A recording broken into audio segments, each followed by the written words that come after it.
मणिपुर एक बार फिर हिंसा की आग में सुलग रहा है। एक बार फिर मणिपुर में हिंसा भड़क उठी है, या यूं कहिए मणिपुर में तनाव खत्म होने का ही नाम नहीं ले रहा। एक बार फिर मणिपुर में हिंसा की 3.0 की आहट ने सभी को दहला दिया है। दरअसल मणिपुर के इम्फाल ईस्ट के मैतेई बहुल गांव सनासाबी में कुकी उग्रवादियों ने रविवार को हमला किया। पुलिस ने बताया कि हथियारबंद उग्रवादियों ने धान की कटाई कर रहे मैतेई किसानों पर पहले फायरिंग की, फिर बम फेंके।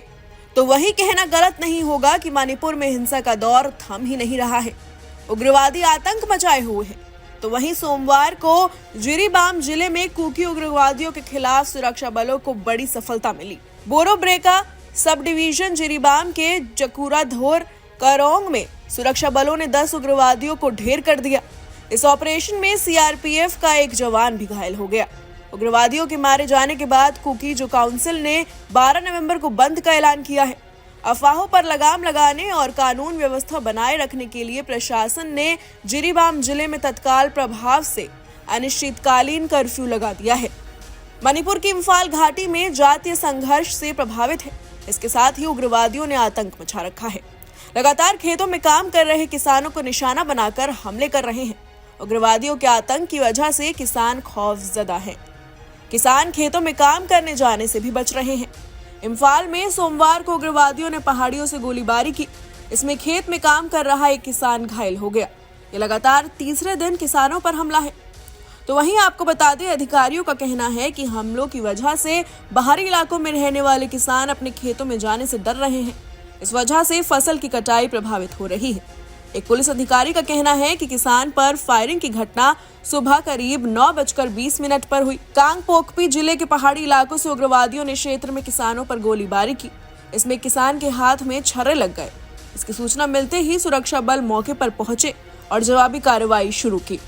अधिकारी ने बताया कि उग्रवादियों और सुरक्षा बलों के बीच कुछ देर तक गोलीबारी होती रही। घायल किसान का प्राथमिक स्वास्थ्य केंद्र में इलाज चल रहा है। फिलहाल उसकी स्थिति खतरे से बाहर है। इससे पहले शनिवार को चुराचांदपुर जिले में पहाड़ी इलाकों से उग्रवादियों ने गोलीबारी की थी। आइए जानते हैं कि आखिर मणिपुर में हिंसा का क्या है मूल वजह।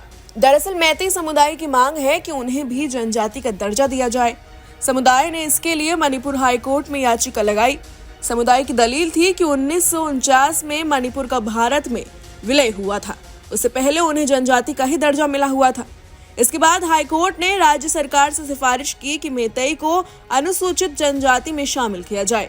तो वहीं दूसरी तरफ मणिपुर में हिंसा को लगभग 500 दिन हुए, क्योंकि मैतेई के बीच चल रही हिंसा को लगभग 500 दिन हो गए हैं।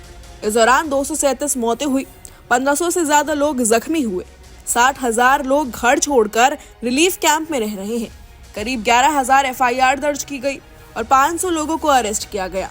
इस दौरान महिलाओं की न्यूड परेड, गैंगरेप, जिंदा जलाने और गला काटने जैसी घटनाएं हुई। अब भी मणिपुर 2 हिस्सों में बटा है। पहाड़ी जिलों में कुकी है और मैदानी जिलों में मैतेई। दोनों के बीच सरहदें खींची है, जिन्हें पार करने का मतलब है मौत। Bureau report, news nation. News nation अब व्हाट्सएप पर खबरों के ताजा अपडेट के लिए न्यूज नेशन के इस QR कोड को स्कैन करें।